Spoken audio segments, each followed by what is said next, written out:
बहुत समय पहले एक गांव में एक राजा हुआ करता था, जिसकी एक ही बेटी थी। वह बहुत खूबसूरत थी। उसकी खूबसूरती को देख लोग उसके दीवाने हो जाते थे। लेकिन उस राजकुमारी में अपनी खूबसूरती की वजह से बहुत घमंड था। वो अपने आगे किसी और को सुंदर नहीं देख सकती थी। यहाँ तक कि उसके महल में अगर कोई और दासी सज धज कर आती तो राजकुमारी उसे सजा दिया करती थी, क्योंकि राजकुमारी कभी नहीं चाहती थी कि कोई और उससे ज्यादा सुंदर दिखे। एक दिन जब वो महल में टहल रही थी, तभी उसे एक दासी नजर आती है, जिसे देख राजकुमारी गुस्से से कहती है, तुम्हारी हिम्मत कैसे हुई मुझसे ज्यादा सुंदर होने की? माफ करना राजकुमारी, लेकिन मैं तो बचपन से ही ऐसी हूँ। ये तुम्हारी आंखें मुझसे ज्यादा सुंदर हैं, और मेरे होते हुए इस महल या इस दुनिया में कोई और इतना सुंदर हो, मैं ये बर्दाश्त नहीं कर सकती। सिपाहियों, इस लड़की को महल की जेल में डाल दो। मुझे इस लड़की की शक्ल दोबारा नहीं देखनी है, समझे तुम? लेकिन राजकुमारी जी, मेरी गलती क्या है? आप मेरे साथ ऐसा क्यों कर रही है? तुम मुझसे ज्यादा सुंदर हो, यही तुम्हारी गलती है। इतना कहकर अब राजकुमारी उस लड़की को महल की जेल में डलवा देती है। और अब ये बात महल और गांव के सभी लोगों को भी पता चल जाती है। चारों ओर ये बातें होने लगती है कि राजकुमारी को अपनी खूबसूरती पर बहुत घमंड है। यूं ही कुछ दिन और बीत जाते हैं। एक दिन राजकुमारी अपने गुलाब के बागानों में टहल रही थी, जहाँ उसे बहुत सुंदर गुलाब नजर आता है, जिन्हें देखकर राजकुमारी कहती है, अरे वाह, ये गुलाब तो बहुत सुंदर है, लेकिन इन गुलाबों की जगह इस बगीचे में नहीं, मेरे बालों में है। इसे लगाने से मेरी सुंदरता और भी बढ़ जाएगी। एक गुलाब अपने बालों में लगा ही लेती हूँ। राजकुमारी जैसे ही उस गुलाब को तोड़ने जाती है, तभी उस गुलाब से आवाज आती है, रुक जाओ, मुझे मत तोड़ो।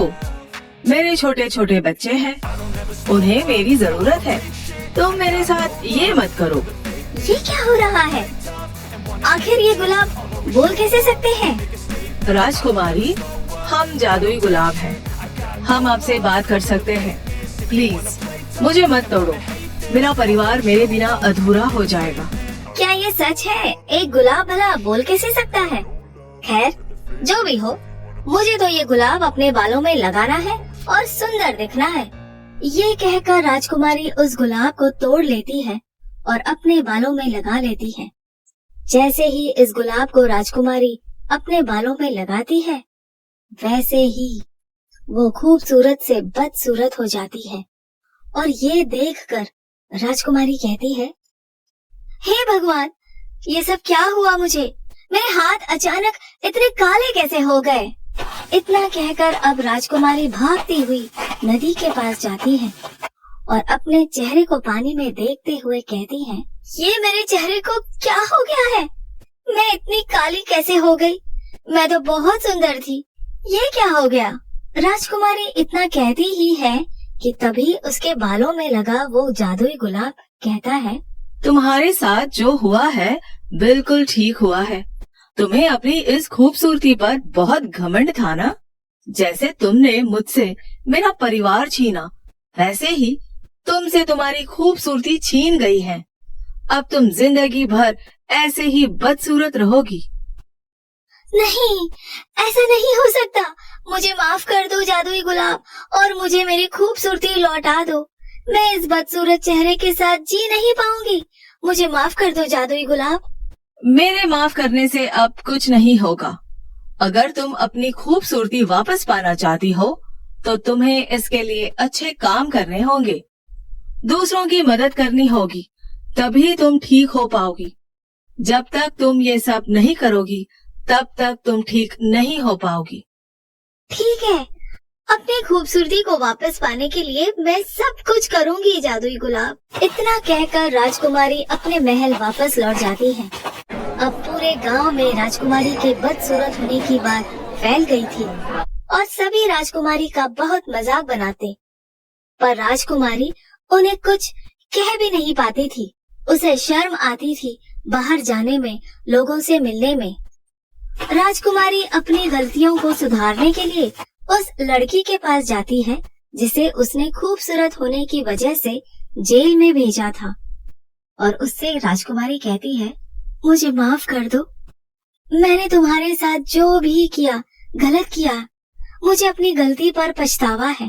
राजकुमारी जी, आप मुझसे माफी मत मांगिए।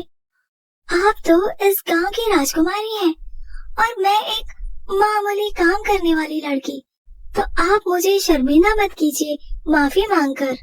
तुम इतनी सुंदर होने के बाद भी कितनी अच्छी हो। तुम्हें अपनी सुंदरता पर बिल्कुल भी घमंड नहीं है। अगर मैं तुम्हारी तरह होती तो आज मैं इतनी बदसूरत ना होती। राजकुमारी जी, आप चिंता मत करो, सब ठीक होगा। मैं भगवान से प्रार्थना करूंगी कि आपको आपकी सुंदरता वापस मिल जाए। अब राजकुमारी वहाँ से चली जाती है। उस दिन के बाद से राजकुमारी गरीब और लाचार लोगों की मदद करती, गरीबों को कपड़े और खाने का राशन दिया करती। अब जो लोग राजकुमारी से नफरत करते थे वो भी राजकुमारी की तारीफ किया करते थे। लेकिन ये सब करते हुए राजकुमारी को बहुत ज्यादा दिन हो चुके थे और राजकुमारी अब तक ठीक नहीं हुई थी। और एक दिन फिर से राजकुमारी जादुई गुलाब के पास जाती है और उसे रोते हुए कहती है, जादुई गुलाब, इतना समय हो गया है, तुम्हारे कहने पर मैंने सभी की मदद की, लेकिन अभी तक मेरी सुंदरता मुझे वापस नहीं मिली। मैं क्या करूं? माना कि तुम सबकी मदद कर रहे हो, लेकिन यह तुम अपने स्वार्थ के लिए कर रही हो। जब तक तुम अपने सच्चे मन से दूसरों की मदद ना करो, तब तक तुम पहले जैसी नहीं हो पाओगी। गुलाब की बात सुनकर राजकुमारी वहाँ से चली जाती है। रास्ते में जाते वक्त राजकुमारी को भूख लग जाती है और राजकुमारी के पास खाने के लिए एक सेब था, और जैसे ही राजकुमारी उस सेब को खाने ही वाली थी, तभी उसे एक बूढ़े आदमी की आवाज आती है, हे भगवान, भूख लग रही है बड़ी जोर की, कुछ खाने को मिल जाता तो भूख मिट जाती। क्या हुआ? आप यहाँ ऐसे क्यों बैठे हैं? राजकुमारी जी, आप मुझे माफ कर दीजिए। मैं आपके रास्ते में आ गया, मुझे सजा मत दीजिएगा। मैं अभी यहाँ से चला जाता हूँ। नहीं नहीं, आप बैठिए और मुझे बताइए आपको क्या हुआ है।